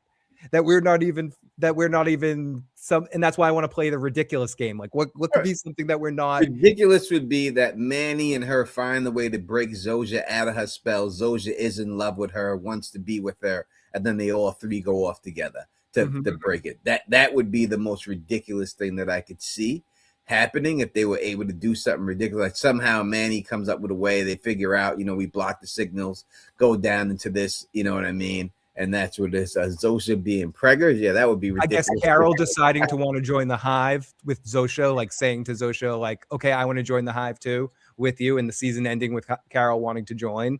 That would be probably pretty surprising. Yeah, it's I don't. It show ends then, right? So the season starts with her in the operation, and then it doesn't work, and then she's still cut off from the hive, and she has to deal with being rejected. I guess that would. I don't know if that's. They could do it. I don't know if that's a good enough for the show. I just look at the arc that we've seen these characters on, right? And for the arc we've seen Carol, she was dead ass about curing this whole situation because she missed her woman. She went to the people to try to get them on her side, and they did not want to be on her side. They wanted to be on the hive side. She went back after that and said, fuck it, I'm gonna live my best life. And then eventually broke down and gave in to Zosha. So the only arc I could see is her going back and getting motivated to do what she knows is right to do. So I can only see that arc for her. I don't see it her joining the hive. It does like it stays on the same plane, I would say. There would be no arc. It's not going up in any way. It's just staying right there. So I think it would have to be a situation like that if they were going to do something like that. What it was, that's the way it would be. I do want to know what kind of milk Amy's making. That's probably I was sicko making. What kind of milk? What's their main ingredient in that milk? I do think in this, I heard it's a sequel to an old Twilight Zone, an alien invasion. That made me think if we see an alien, I'd be hugely surprised. I don't think we're gonna see an alien. Yeah, as I say, he said he's not sure yet. Yeah, and I don't think he's playing Cloak and Dagger in that one. The season could end with Carol, just to go to like Tony, go further down with Tony's thing. She does choose kill Manos or stop Manos, send Manos, get him away. They leave. Like Manos is freaking out going away, and then her and Zosha just take off. They tell Zosha to get a plane, and they fly to friggin' somewhere away to get away from where Manos is. They don't kill him. They just get the fuck away. And then she's with Carol, and then she sees the antenna. And the season ends with Carol seeing the antenna, like, holy fuck. And you see the look on her face to know that the Arrested Development mean I've made a big mistake. Like you can see the look in her face to realize that she knows she fucked up. And the season ends with that sort of a note there. And that's kind of where you're saying, like, she's where she is having that sort of dramatic. Look at Manny's arc. From what we've seen of Manny, he has done nothing wrong. He's been the perfect person. He's paying people for stuff, for services rendered. He has traveled on his own. He has siphoned gas with his mouth, which I have done myself a couple of times and stuff. He's done all these things. He's done everything. His only arc, if he has an arc, because if he's done all those things, and then he makes it to Carol, and he convinces Carol to go off with him, and Carol's on the same page right off the back, it's not an arc. It's just a straight line. No, totally. It's a straight line. The only arc that could be is that he's made it there. He's done everything right. And when he gets there, he dies. Now, whether Carol kills him or Zosha kills him, he's done everything right. He's the right guy. He's what you want it to be. The only arc for him left is to go, that he has to die. That it doesn't go any other way. You can't put his arc any way where it works for television or any type of TV show. He's everything. He's done everything right. He's survived every tribulation. He's done all these things just to get the Carol to say, okay, let's go, buddy. And then they go off together. It's not a good show. No. It doesn't work like that. The only arc I can see him is if he dies. Now, how he dies is the whole situation. Whether Carol kills him for Gosia, whatever her name is, for Zosha, where she kills her for that, or she kills him on the low and exposes that the hive is actually evil there, and Carol doesn't know about it. And then you go into next season and Carol does figure out that she was the one who killed him or something like that. That is the only way I can see it going for his character. It doesn't make any other sense for me to see him doing anything else. I'm only saying this because I've seen The Sopranos too many times. You know who had an arc? Noah had an arc, and his boat fucking sank. But I do think that you're right about, like, I can't refute anything you said. I do think that similar effect would happen, just to go to the unexpected situation. Do you think there's a situation that nobody dies, that it just ends with Manos being left alone, like getting to her, this whole big mission, and then Carol's like, peace the fuck out. I don't want any of this shit, and takes off with Zosha to go do hives, like to join the, again, I keep saying this, but not to join the hive, but just, yeah, essentially that. And then she has an aha moment. And then the next season is like, he's on his own, doing his own thing. And we just continue with his arc. Cause I could see him just continuing his mission and just being like, because again, if you kill him and you have Carol in that situation, I guess what you see then, to your point, is the next season 2, is the transformation of Carol into what we see now, into basically what Manos was this season. We can go through it real quick. Let me put the. I wish I could pull this up on the stream real quick. Let me see if I can do this real quick. I think either way, I'll add a second addendum to what I'm saying about someone dying. Either way, whether it's Zosha or this other dude, or whether nobody dies or both of them dies, Carol ends up broken from Zosha's spell by the end of this next episode. If that happens, then he has to die for that to happen. Convince her, or they have to do in a convincing way, in a believable way, Tony, that Carol's been planning this in some way, that she's manipulating the hive, that she's getting trapped in it a little bit, but she's playing a game and collecting information. And this is all still part of her plan to destroy all these things. All right, let's go through the hero's journey arc of writing, right? And though this is predictable, the hero's journey, but every show writer, everyone writing a story, they use this hero's journey. This is what it basically comes down to, right? So number one is the ordinary journey, where the hero leaves the ordinary world. We've seen that already with Carol, right? So we've passed that part. Next is the call to adventure, right? We've seen her get the call to adventure. Then it is initially refuses. Now, she didn't initially refuse. She accepted it, but now she's basically refusing, right? Because she's going back. And then right after that part of refuses is meets a mentor, right? So I think in the hero journey, that's where we're at. Stage 1, 2, 3, 4. She meets the mentor. And then crosses the thresholds, right? As the next stage, faces test, allies, enemies, right? Can we pause for 1 second at the meet the mentor? Yeah. The divide we're having is not a divide, because I think it could go either direction. The mentor might end up being Manos, and not it might be, she might meet him or it might be the influence that you could view it as the influence that Zosha and the Hive is having on Carol right now. Yeah, he's the mentor. He's no doubt going to be the mentor that gets her back, crosses the threshold, and faces test. The test is going to be right now. That's it. Meets the mentor is when she meets Mano. Then crosses the threshold and faces test is going to be whether the test could be the death of this man. The name of the episode, the girl, or it's translated to the woman of the world. And then after that, you get allies, enemies, approaches the innermost cage, endures the ordeal, gains the reward, right? So that's where we're at right now. I do believe we're at meet the mentor, and then we'll see crosses the threshold and faces the test in the next episode. That's where we'll leave us right there. And she'll have to pass this test, and that is going to be to choose the world over this woman. Do we get that decision by the end of the episode, or do they make us wait? Is that no?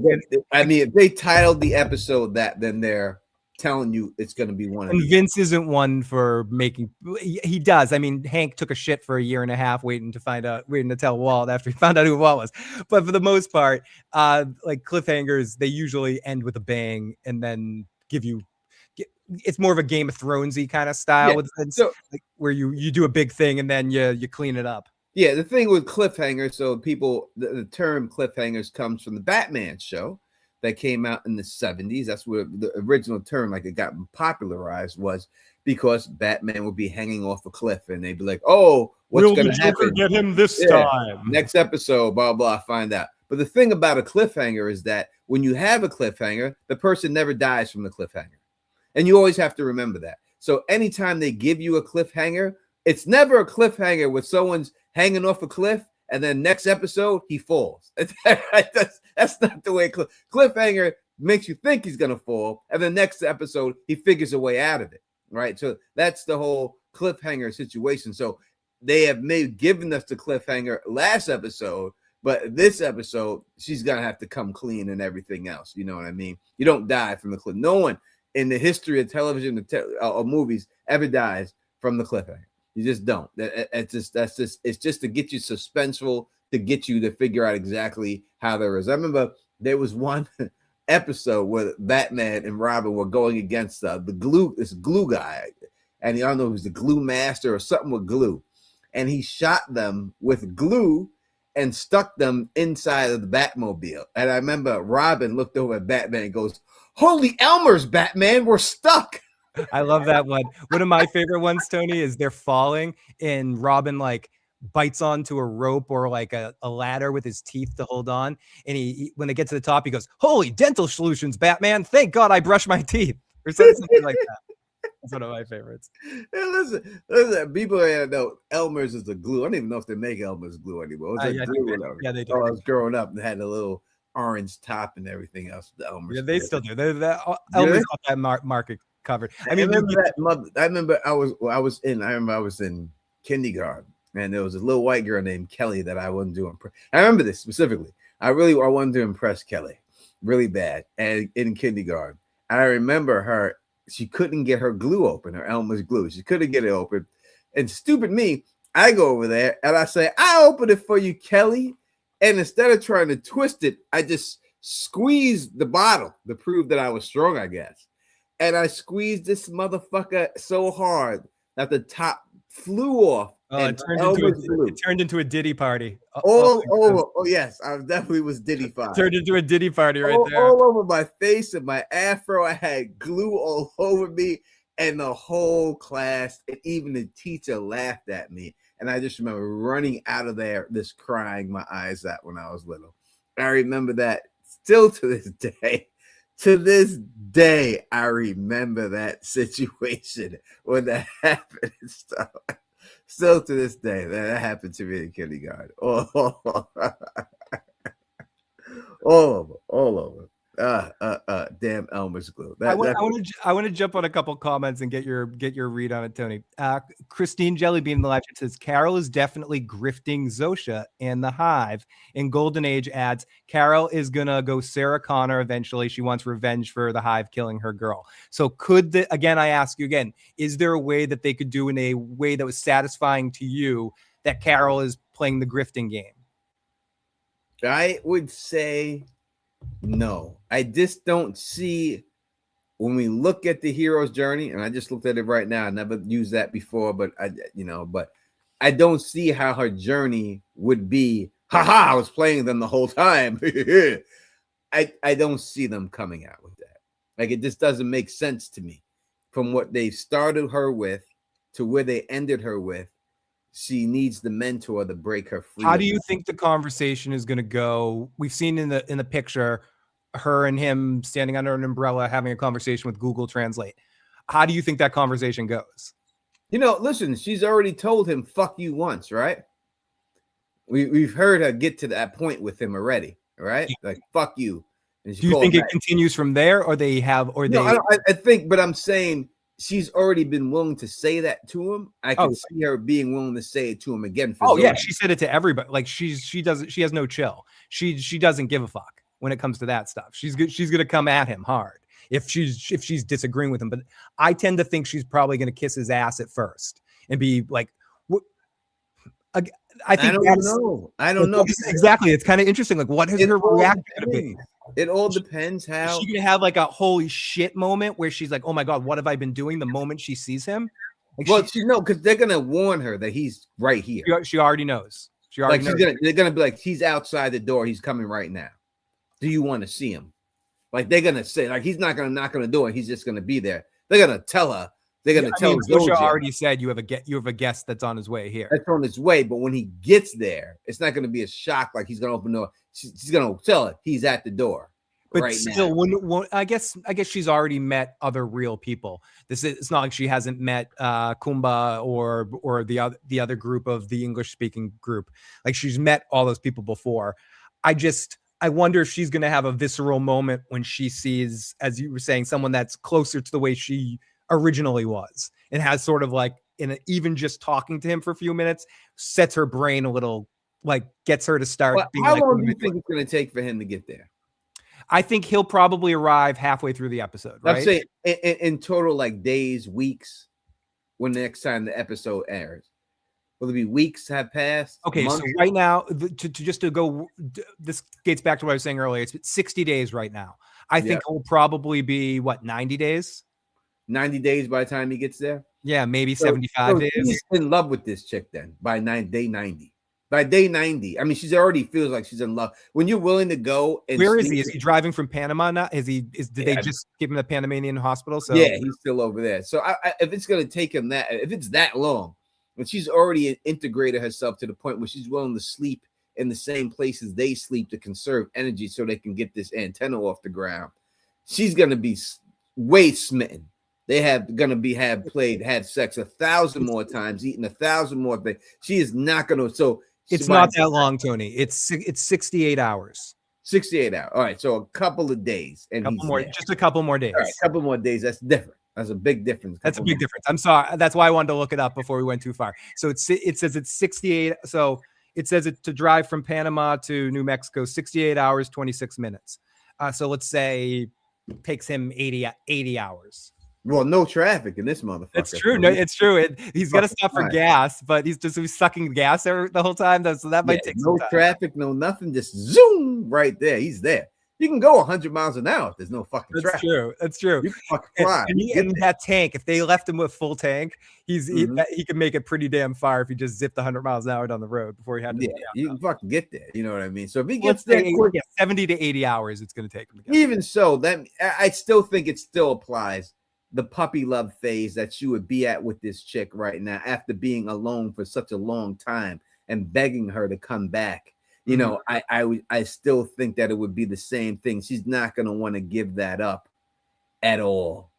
Why? She's just been doing this whole situation the way she's been doing it. Why would she all of a sudden want to give that up and just go back to what she was if she thinks it's hopeless? That's the thing.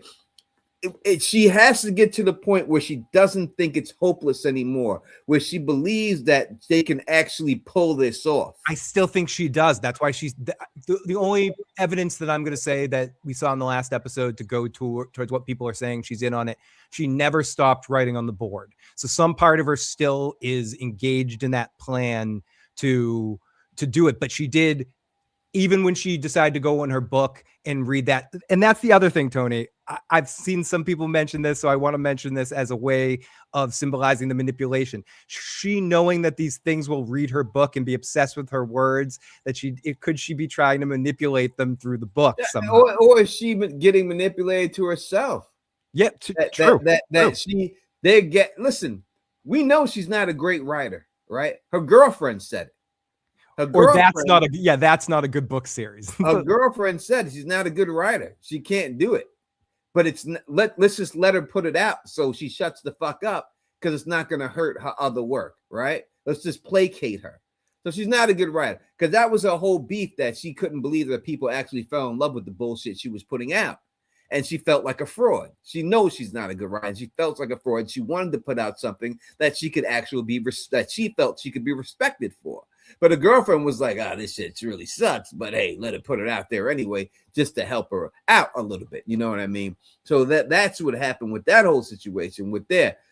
Zoja has given her the confidence to go back and write it the way she wanted it to be. But is she writing the Vicario, the bad series? She's not writing her passion project. No, she's writing the Vicario, but she's doing it the way she wanted. She's putting a woman in there instead of a man. And everything else, she's doing it the way she wanted to do it, and she's just going to go back and do it. So I think that's more on her and everything else. I'll ask you this question, Phil. You know, has there ever been a time when your mother has told you this girl's not good for you?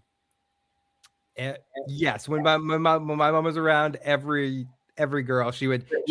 But she said it to you, right? You heard those words. Yes. Did you leave those women because your mom said it?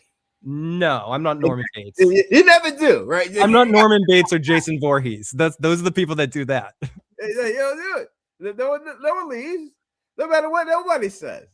So this guy's coming off saying this is not good for you. Why is you gonna listen to him? You can hear it all the time. People hear it all the time. She ain't leaving because you're not leaving the person's fucking you.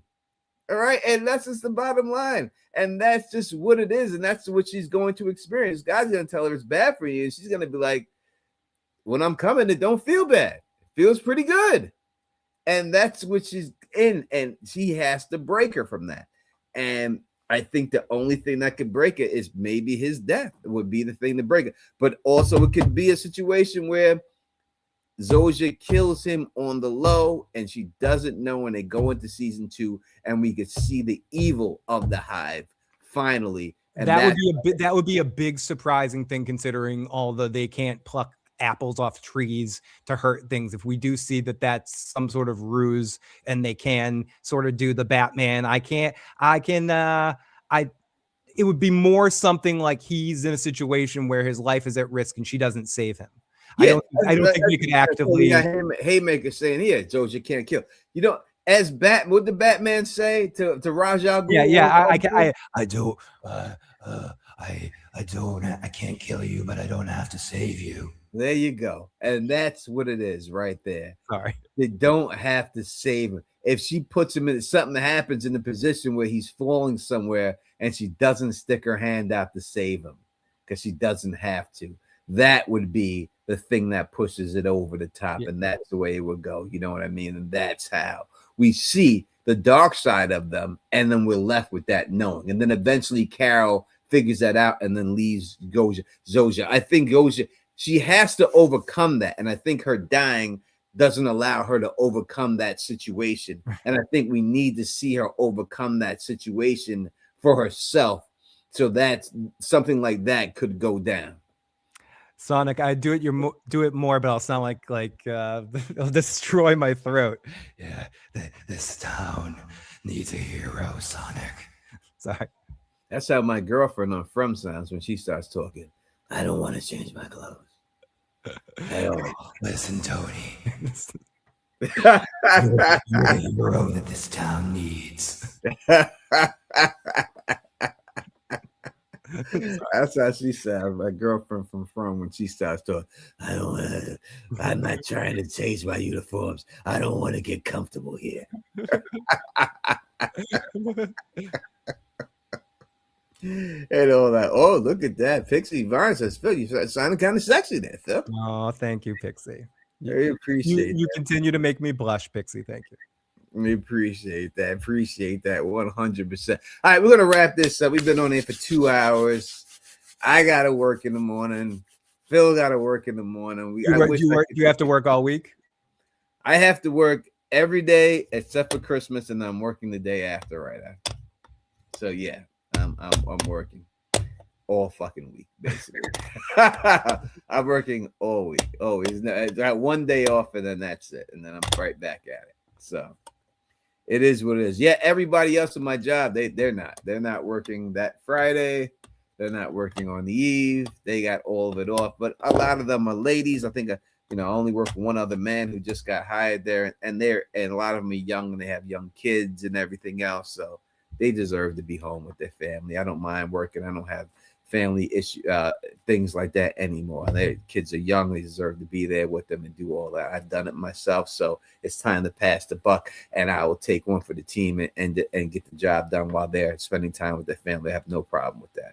That is good man. And you asked that question. I think you asked the question for this point, Haymaker. And speaking of Pixie in the live chat, but here we go. We have a special message from Joe Dirty Locks. God damn it. Well, I've been watching this shit for 5 fucking episodes, and there ain't nothing going on in this shit. When is something gonna fucking happen already? Yeah. Thank you. Going into the file, we hope something happens. It sounds a little feminine for Joe. You gotta put more bass in your fucking voice if you want to be Joe. Yeah, that's pretty good though. Pretty You good. need more bass and a little more slur. The material was right though. Yeah, what he's saying is right. You need a little more bass and a little more slur, and you need a little, you got to have that because Joe's got the after he says something, he's got to laugh. He's got to laugh right there outside. Hey, so you got to throw that in there once in a while and all that good stuff. All right, people, thank y'all so much. This has been the most people we've had watching this live stream. We'll be back next week, probably a little bit earlier. We'll see, because the Tuesday night is when the season finale comes up, so we may not have to work until Sunday to get that popping off and everything else. We'll be back as soon as I can with this and everything. Make sure you check out Phil the Issues Guy. And I'll be live on Tuesday.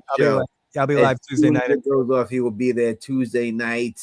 And maybe I'll jump in. Maybe the first time I could actually jump in for all. Yeah, if you want to jump on, that's what I was asking. If you're not working, if you even want to jump on for like a little while at the beginning and jump off, if you have to get out, go to bed, because I don't want to make you stay up till 12:31 at on work night. Break it down to the break it down, baby. All right, thank y'all. I'll be on there rocking with Phil on his channel. Make sure you subscribe to Phil the Issues Guy's channel and everything. Acosta will strip for Tony. You see these? Of course you will. You see that? You see that right there? That's what it's all about, baby. That's what it's all about. You can't deny that, baby. All right. Thank you for watching. We truly appreciate you. We appreciate everything that you go through and everything else like that. Again, if we don't speak to you before that, hopefully you will, because we have Phil's channel. But have a happy New Year. Not New Year. Have the Merry Christmas. Should be back before the New Year, but happy Merry Christmas. Happy New Year. Happy Hanukkah. Happy Kwanzaa. Happy everything. Spend the time with your family. Don't talk politics, please. Just enjoy each other's company. All right. And until next time, you know who it is. Peace.